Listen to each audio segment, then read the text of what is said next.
إن الحمد لله نحمده ونستغفره ونستعينه ونعوذ بالله من شرور أنفسنا ومن سيئات أعمالنا. من يهده الله فلا مضل له ومن يضلل فلا هادي له، وأشهد أن لا إله إلا الله وحده لا شريك له،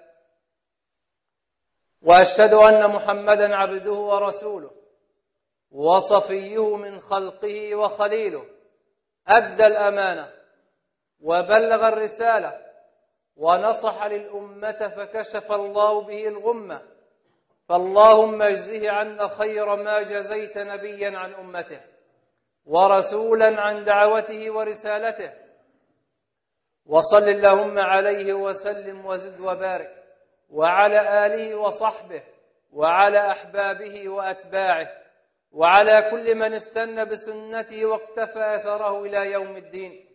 فيا عباد الله، أوصيكم ونفسي بتقوى الله عز وجل. يا أيها الذين آمنوا اتقوا الله حق تقاته ولا تموتن إلا وأنتم مسلمون. يا أيها الناس اتقوا ربكم الذي خلقكم من نفس واحدة وخلق منها زوجها وبث منهما رجالا كثيرا ونساء، واتقوا الله الذي تساءلون به والأرحام إن الله كان عليكم رقيبا. يا أيها الذين آمنوا اتقوا الله وقولوا قولا سديدا يصلح لكم أعمالكم ويغفر لكم ذنوبكم، ومن يطع الله ورسوله فقد فاز فوزا عظيما. إن أصدق الحديث كلام الله، وخير الهدي هدي محمد صلى الله عليه وسلم، وشر الأمور محدثاتها، وكل محدثة بدعة، وكل بدعة ضلالة، وكل ضلالة في النار. أما بعد، قال الإمام ابن القيم رحمه الله: قد يتورع الرجل عن أكل الحرام وفي الوقت ذاته يفري في أعراض الأحياء والأموات في الليل والنهار، خطر عظيم وشر جسيم. قد يتورع الرجل عن أكل الحرام، قد لا يأكل الربا ولا يأكل أموال اليتامى ولا يأخذ الرشوة، ولكن لسانه على المسلمين أحد من السيف. ولهذا سنتكلم عن مرضين خطيرين، ألا وهما الغيبة والنميمة.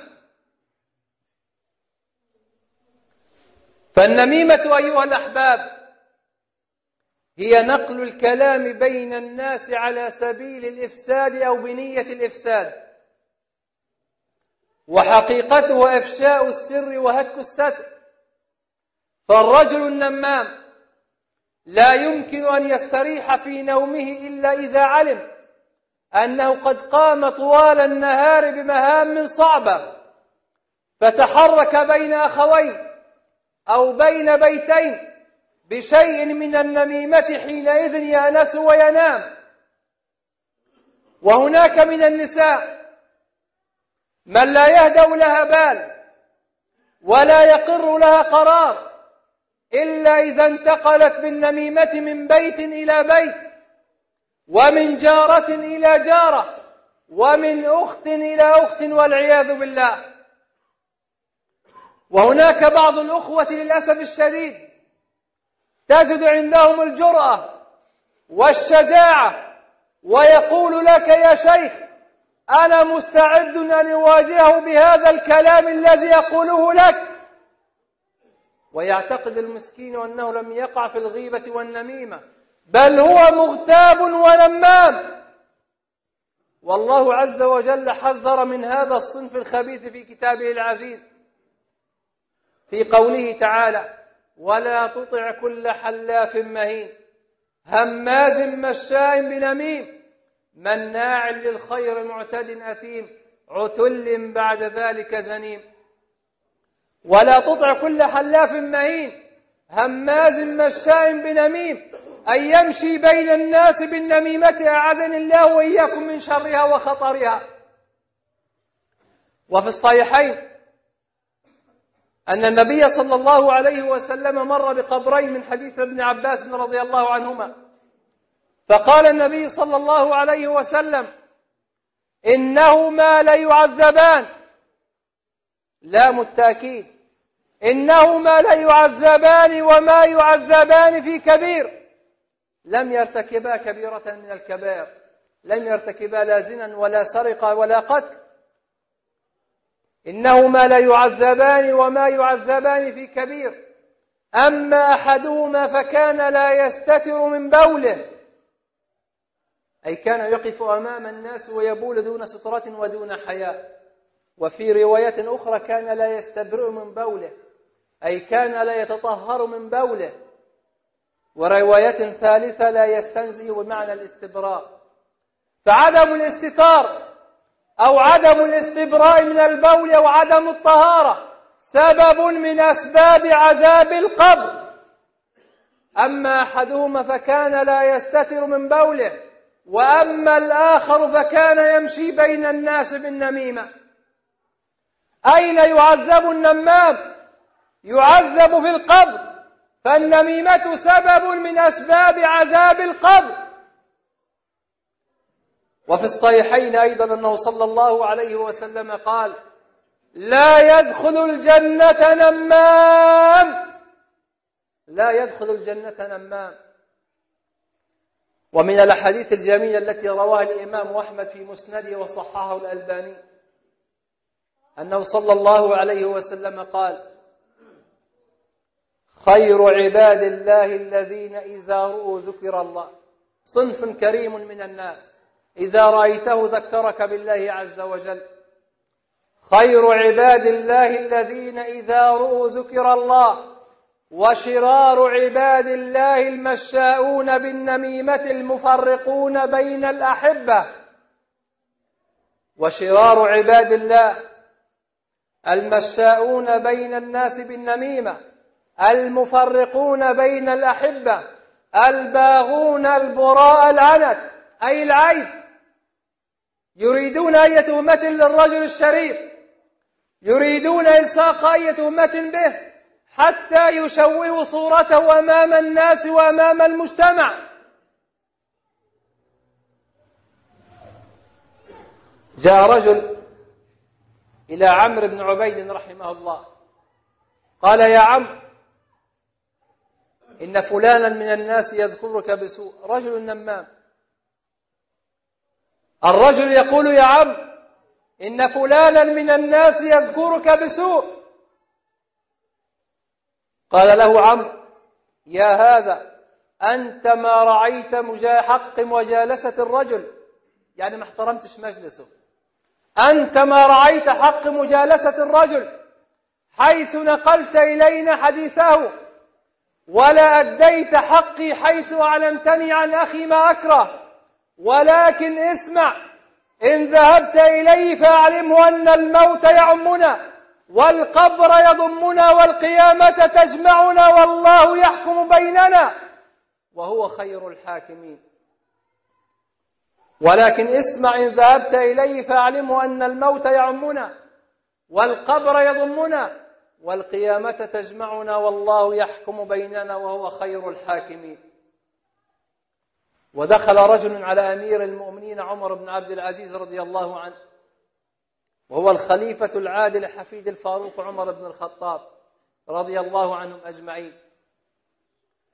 قال له: يا أمير المؤمنين، أيضا رجل نمام، إن فلانا من الناس يذكرك بسوء.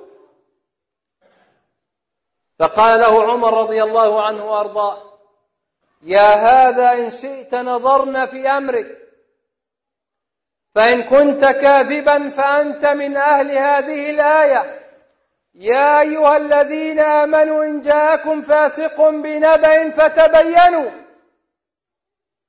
وهذه الآية توجهها إلى رجال الأمن: إن أتاك بلاغ كاذب أو بلاغ كيدي فتثبت قبل أن تذهب وتلقي القبض على من جاء اسمه في البلاغ.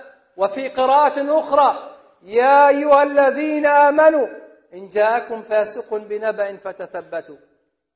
ومثلنا الأعلى في ذلك الحبيب صلى الله عليه وسلم، عندما اتهمت أم المؤمنين عائشة في شرفها لم يقل النبي صلى الله عليه وسلم أنا نبي وهذه زوجتي، ولكن أخذ يتحرى ويسأل حتى نزل الوحي بطهارتها وبراءتها رضي الله عنها وأرضاها.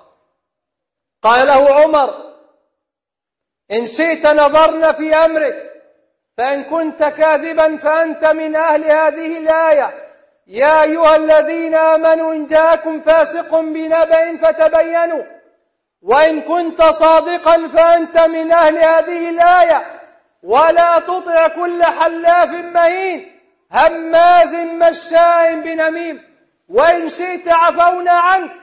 فقال الرجل بل العفو يا أمير المؤمنين ولا أعود إليها أبدا. لا مجال له عند عمر، ولا مجال للنمامين والمغتابين عند الأتقياء والأصفياء. فعمر رضي الله عنه وأرضاه قطع دابر الغيبة والنميمة من أول يوم في خلافته. أيها الأحباب، ومن الأمراض الخطيرة التي استشرت وانتشرت في مجتمعنا انتشار النار في الهشيم مرض سرطاني خطير، ألا وهو مرض الغيبة. فالغيبة تدمر الأسر والأفراد والمجتمعات، والله عز وجل قد نهى وحرم الغيبة في أسلوب قرآني جميل، فقال سبحانه وتعالى ولا يغتب بعضكم بعضا أيحب أحدكم أن يأكل لحم أخيه ميتا. قال صاحب الظلال سيد قطب رحمه الله في تفسير هذه الآية انظر إلى التعبير القرآني المؤثر ينشئه إنشاء لهذا المرض الخطير وحده. ولا يغتب بعضكم بعضا أيحب أحدكم أن يأكل لحم أخيه ميتا فكرهتموه واتقوا الله إن الله تواب رحيم. فما هي الغيبة؟ تعالوا بنا نستمع إلى رسول الله صلى الله عليه وسلم كما في صحيح مسلم من حديث أبي هريرة رضي الله عنه وأرضاه أن النبي صلى الله عليه وسلم قال لأصحابه أتدرون ما الغيبة؟ قالوا الله ورسوله أعلم. فقال لهم النبي صلى الله عليه وسلم الغيبة ذكرك أخاك بما يكره. فقالوا يا رسول الله أفرأيت إن كان في أخي ما أقول حقا، أي أنا أصفه بصفة هي فيه. فقال لهم النبي صلى الله عليه وسلم إن كان فيه ما تقول فقد اغتبته، وإن لم يكن فيه ما تقول فقد بهته، والبهتان هو الظلم العظيم، فأنت في كلا الحالتين واقع في ظلم عظيم. إن اغتبت أخاك المسلم وقعت في الظلم، وإن رميته بشيء ليس فيه وقعت في الظلم. إن كان فيه ما تقول فقد اغتبته، وإن لم يكن ما فيه ما تقول فقد بهته، فأنت في كلا الحالتين وقعت في الظلم العظيم. ومن الأحاديث التي تخلع القلوب وتشيب منها الرؤوس وتقشعر منها الأبدان الحديث الذي رواه أبو داود وأبو يعلى والبهيقي وصححه الحافظ ابن كثير في قصة ماعز بن مالك الأسلمي، عندما جاء ماعز إلى النبي صلى الله عليه وسلم ليطهره من حد الزنا، فأمر النبي صلى الله عليه وسلم برجمه حتى الموت. فسمع النبي صلى الله عليه وسلم رجلين أحدهما يقول لصاحبه ألم تر إلى هذا الذي ستر الله عليه فلم تدعه نفسه حتى يرجم رجم الكلب؟ قولة خطيرة وشديدة سمعها حبيبكم صلى الله عليه وسلم بأذنيه. يعني بيقولوا ما كانت بينه وبين الرب وخلص وانتهت القصة، غير يجي والناس ترجموا بالحجار رجم الكلاب. فسار النبي صلى الله عليه وسلم حتى مر بجيفة حمار ميت، فقال أين فلان وفلان؟ قال ها نحن يا رسول الله، يقصد الرجلين اللذين تكلما في حق ماعز. قال ها نحن يا رسول الله. فقال لهما النبي صلى الله عليه وسلم: انزلا فكلا من جيفة هذا الحمار. قال: غفر الله لك يا رسول الله، وهل يؤكل مثل هذا؟ فقال لهما النبي صلى الله عليه وسلم: فما نلتما من عرض أخيكما آنفا، أي ما تكلمتما في حق ماعز، فما نلتما من عرض أخيكما آنفا أشد أكلا منه، فالغيبة أشد أكلا من جيفة حمار ميت. فما نلتما من عرض أخيكما آنفا أشد أكلا منه، والذي نفسي بيده إنه الآن لفي أنهار الجنة ينغمس فيها. وهنا سؤال أيها الأحباب: المغتاب أو الكل سيقف بين يدي مالك الملك وملك الملوك يوم القيامة،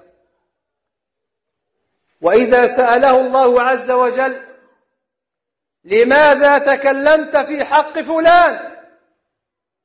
بماذا سيجيب؟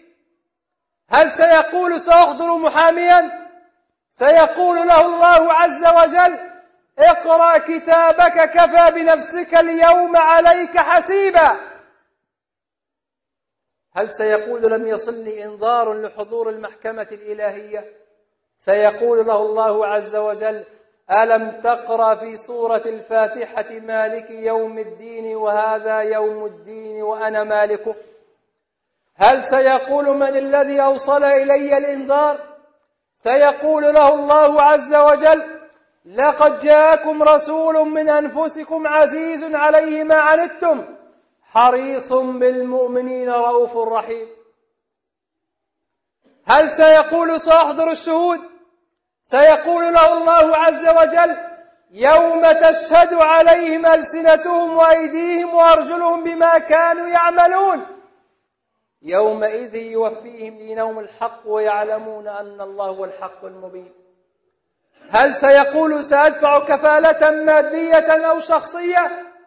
سيقول له الله عز وجل: يوم لا ينفع مال ولا بنون إلا من أتى الله بقلب سليم. هل سيقول: سأستأنف الحكم؟ سيقول له الله عز وجل: ما يبدل القول لدي وما أنا بظلام للعبيد. ونضع الموازين القسط ليوم القيامة فلا تظلم نفس شيئا وإن كان مثقال حبة من خردل أتينا بها وكفى بنا حاسبين. وروى الطبراني وصححه الألباني من حديث البراء بن عازب رضي الله عنه أنه صلى الله عليه وسلم قال: الربا 72 بابا أدناها مثل إتيان الرجل أمه، وإن أربى الربا استطالة الرجل في عرض أخيه. ومعنى الحديث: الغيبة أشد من أن يزني الرجل بأمه. ولذلك عندما عرج بالنبي صلى الله عليه وسلم إلى السماء قال: لما عرج بي، والحديث رواه أبو داود وصححه الألباني، لما عرج بي مررت بقوم لهم أظفار من نحاس يخمشون بها وجوههم وصدورهم، قلت: من هؤلاء يا جبريل؟ قال: هؤلاء الذين يأكلون لحوم الناس ويقعون في أعراضهم. وعندما ذكرت أم المؤمنين عائشة رضي الله عنها وأرضاها صفية أم المؤمنين، وقالت عائشة: حسبك من صفية كذا وكذا، أي أنها قصيرة، هي ما تكلمت. فقال لها النبي صلى الله عليه وسلم: يا عائشة، لقد قلت كلمة لو مزجت بماء البحر لعكرته. أيها الأحباب، المغتاب يقدم حسناته إلى من اغتاب على طبق من ذهب.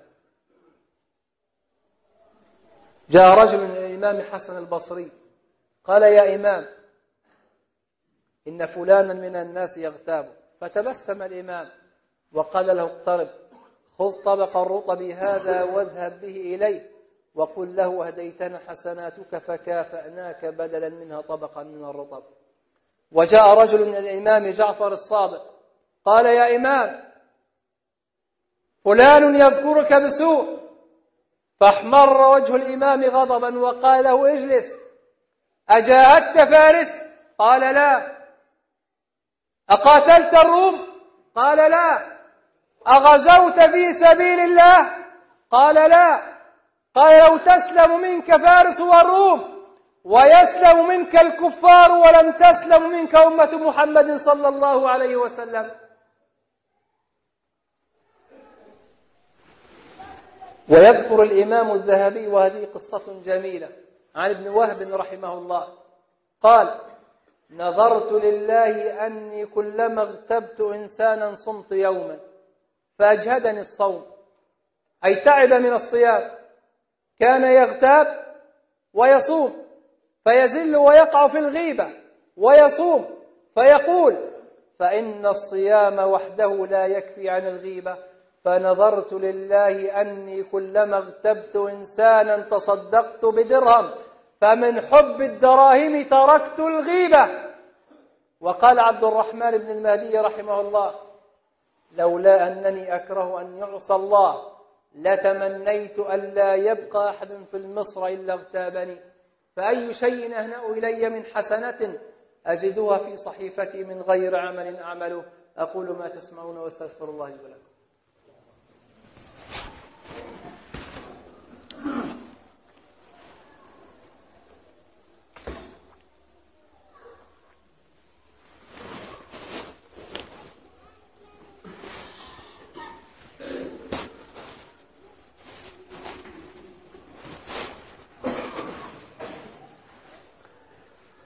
الحمد لله الذي شرح صدور أهل الإسلام للهدى ونكت في قلوب أهل الطغيان فلا تعش أبدا. وأشهد أن لا إله إلا الله وحده لا شريك له، أحدا فردا صمدا، لم يتخذ صاحبة ولا ولدا. وأشهد أن محمدا عبده ورسوله، ما أعظمه عبدا وسيدا، وأكرمه أصلا ومحفدا، وأبهره صدرا ومضجعا، صلى الله عليه وعلى آله وصحبه غيوث الندى وليوث العدا، صلاة وسلاما دائمين من اليوم وإلى أن يبعث الناس غدا. أيها الأحباب، هناك 6 حالات تجوز فيها الغيبة فقط. الحالة الأولى وهي حالة التظلم، كان يذهب الرجل إلى المفتي أو إلى القاضي أو إلى السلطان أو إلى شيخ من شيوخ أهل العلم ليتظلم له من جاره، فيقول: فعل بي كذا وكذا وكذا، ويذكر المساوئ والعيوب من أجل أن يحصل على الحكم أو الفتوى. الحالة الثانية الاستعانة أو الاستغاثة على تغيير المنكر، أي تغير المنكر أو ترد العصاة إلى التواب الرحيم، كأن تذهب إلى رجل ترجو فيه القدرة على تغيير المنكر وتقول له: هناك في المكان الفلاني منكر، بشرط أن ترجو في ذلك الرجل القدرة على تغيير المنكر. ويذهب الرجل الفلاني ويفعل كذا وكذا وكذا كما قلنا، بشرط أن ترجو في ذلك الرجل القدرة على تغيير المنكر. الحالة الثالثة الاستفتاء، كان يذهب الرجل إلى المفتي ويتظلم له من زوجته ويقول: فعلت بي كذا وكذا وكذا، ويذكر مساوئها وعيوبها. وقد جاءت كما في الصحيحين هند بنت أبي سفيان إلى النبي صلى الله عليه وسلم واغتابت أبا سفيان عند النبي، قالت: يا رسول الله، إن أبا سفيان رجل شحيح، أي بخيل، إن أبا سفيان رجل شحيح، فهل يصح لي أن آخذ من ماله بغير علمه؟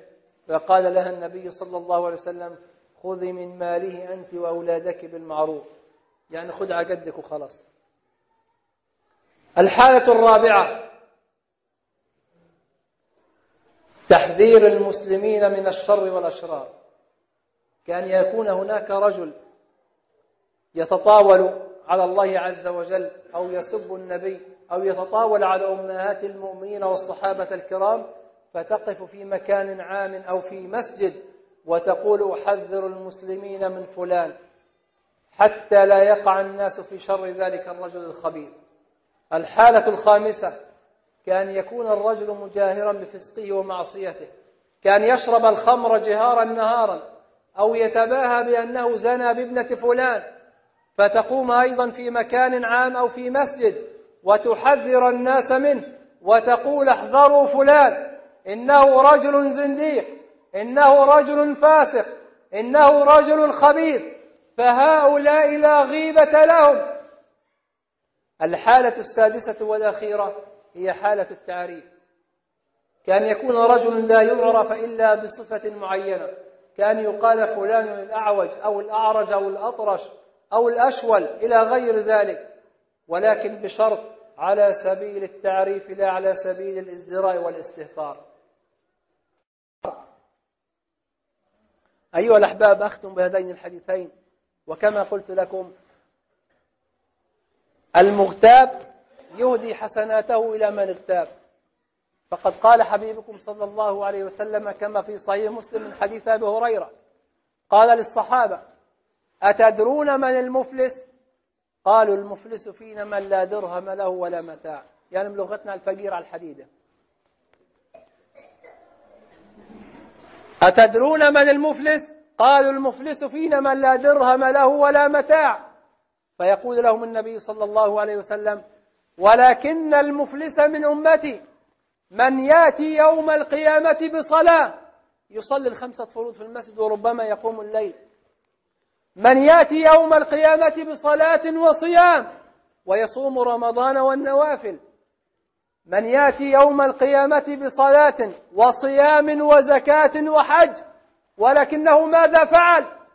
ولكنه شتم هذا وقذف هذا وسفك دم هذا، فيأخذ هذا من حسناته وهذا من حسناته، فإن فنيت حسناته أخذ من سيئاتهم فطرحت عليه ثم طرح في النار والعياذ بالله.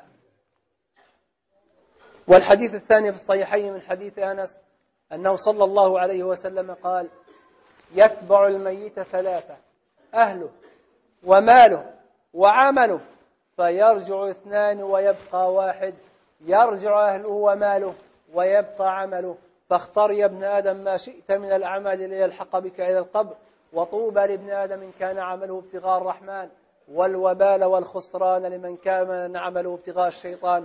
وبقي أيها الأحباب كيف نتوب من الغيبة، وأذكرها في كلمات قليلة لشيخ الإسلام ابن تيمية رحمه الله، قال: لا يجب عليك أن تذهب إلى من اغتبته وتقول له سامحني فإني تكلمت في حقك كذا وكذا، ولكن يكفيك أن تذكره بالخير في المكان الذي اغتبته فيه، وأن تستغفر له وتثني عليه في الخير دائما. اللهم صل على محمد وآل محمد كما صليت على إبراهيم وعلى آل إبراهيم إنك حميد مجيد. اللهم ارحمنا فإنك بنا راحم، ولا تعذبنا فأنت علينا قادر، والطف بنا بما جرت به المقادير، فإنك يا مولانا على كل شيء قدير. اللهم أرنا الحق حقا وارزقنا اتباعه، وأرنا الباطل باطلا وارزقنا اجتنابه. اللهم طهر قلوبنا من النفاق، وطهر أعمالنا من الرياء، وطهر ألسنتنا من الكذب، وطهر أعيننا من الخيانة. اللهم طهر قلوبنا من الغل والحقد والحسد، واجعلنا متحابين متآخين فيك يا رب العالمين. اللهم لا تدع لنا ذنبا إلا غفرته، ولا هما إلا فرجته، ولا دينا إلا قضيته، ولا حاجة من حوائج الدنيا إلا قضيتها يا أرحم الراحمين. وأقم الصلاة.